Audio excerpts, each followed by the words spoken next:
सुप्रभात। परम सिद्धि, परम सिद्धि।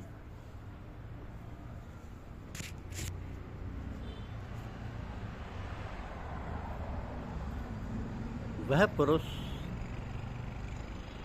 जो सच्चिदानंद घन ब्रह्म में अभिन्न भाव से स्थित होने का पात्र होता है, वो सच्चिदानंद घन ब्रह्म में एक ही भाव से स्थित प्रसन्न मन वाला योगी ना तो किसी के लिए शोक करता है और ना किसी की आकांक्षा ही करता है। ऐसा समस्त प्राणियों में संभाव वाला योगी मेरी पराभक्ति को प्राप्त हो जाता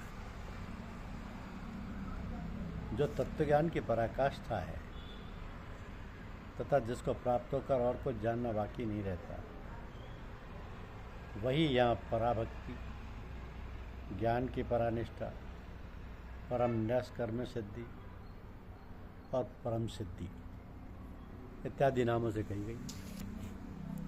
तो उस पराभक्ति के द्वारा या परम सिद्धि के द्वारा मैं मुझ परमात्मा को, मैं जो हूँ और जितना हूँ ठीक वैसा कि वैसा तत्व से जान लेता है और उस भक्ति से मुझको तत्व से जानकर तत्काल ही मुझ में प्रविष्ट हो जाता है।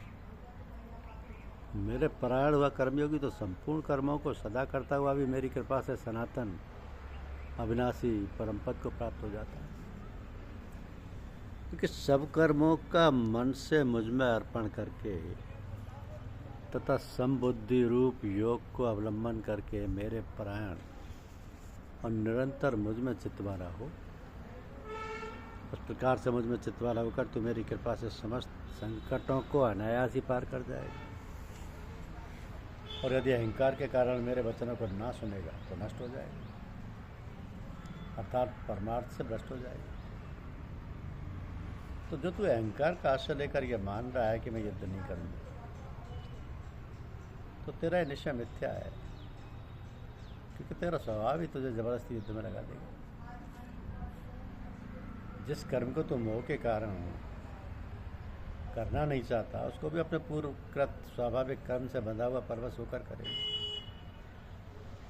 शरीर रूप यंत्र में आरूढ़ हुए संपूर्ण प्राणियों को अंतर्यामी परमेश्वर अपनी माया से उसके कर्मों के अनुसार भ्रमण कराता हुआ सब प्राणियों के हृदय में स्थित है। तो सब प्रकार से उस परमेश्वर को की शरण में जा। उस परमात्मा की कृपा से ही तू परम शांति को तथा सनातन परम धाम को प्राप्त होगा। इस प्रकार यह गोपनीय से भी अति गोपनीय ज्ञान सुन। अब रहस्योक्त ज्ञान को पूर्ण क्या भली भांति विचार कर कि संपूर्ण गोपनीयों से अति गोपनीय मेरे परम रहस्योक्त वचन को तू फिर भी सुन।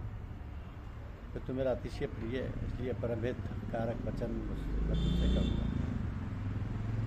तू मुझ में मन वाला हो, मेरा भक्त बन, मेरा पूजन करने वाला हो, मुझको प्रणाम कर।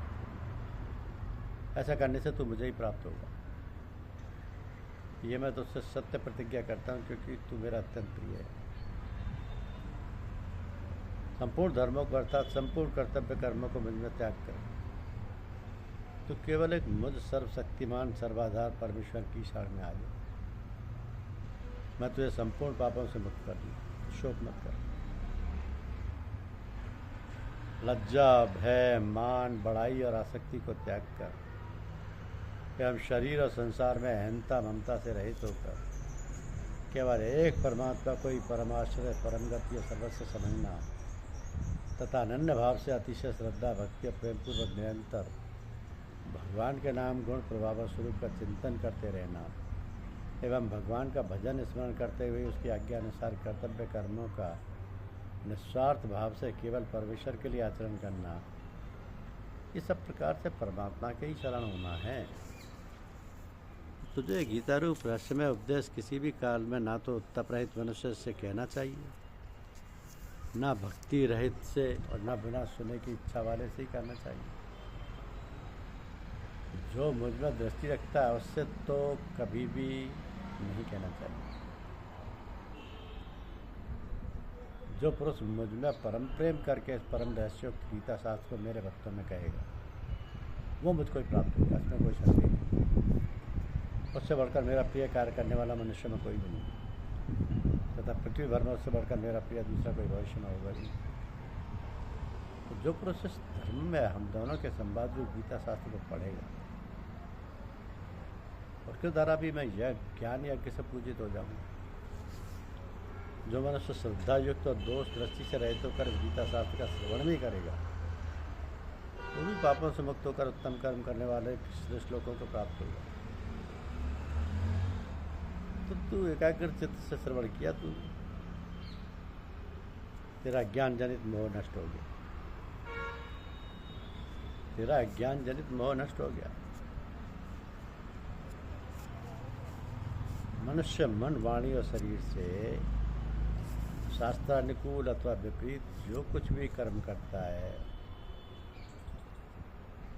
उसके 5 कारण हैं। परंतु ऐसा होने पर भी जो मनुष्य अशुद्ध बुद्धि होने के कारण उस विषय यानी कर्मों के होने में केवल शुद्ध स्वरूप आत्मा को करता समझता है, वो मलिन बुद्धि वाला अज्ञानी यथार्थ नहीं समझता, वो उसका यथार्थ नहीं समझता।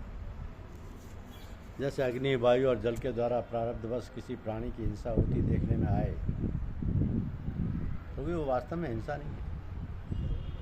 वैसे ही जिस पुरुष का देह में अभिमान नहीं है और स्वार्थ रहित केवल संसार के हित के लिए ही जिसकी संपूर्ण क्रिया होती हैं, उस पुरुष के शरीर द्वारा, इंद्रियों द्वारा आदि किसी प्राणी की हिंसा होती है लोक दृष्टि में देखी जाए, तो भी वो वास्तव में हिंसा नहीं, क्योंकि आसक्ति, स्वार्थ और अहंकार के न होने से किसी प्राणी की हिंसा हो ही नहीं सकती, तथा बिना कर्तव्याभिमान के किया हुआ कर्म वास्तव में अकर्म ही है, इसलिए वह पुरुष पाप से नहीं बनता ही नहीं है। तो ज्ञान, ज्ञाता और ज्ञेय, ये 3 प्रकार के कर्म प्रेरणा है, और कर्ता, कारण, क्रिया, ये 3 प्रकार के कर्म संग्रह। परंतु जो ज्ञान एक रूप कार्य शरीर में ही संपूर्ण के सदृश जा सकते हैं, तथा जो बिना युक्ति वाला प्राप्त अर्थ से रहित और तुच्छ है, वह तामस का है। धन्यवाद। यूट्यूब चैनल को लाइक और सब्सक्राइब अवश्य कीजिए। शुक्रिया।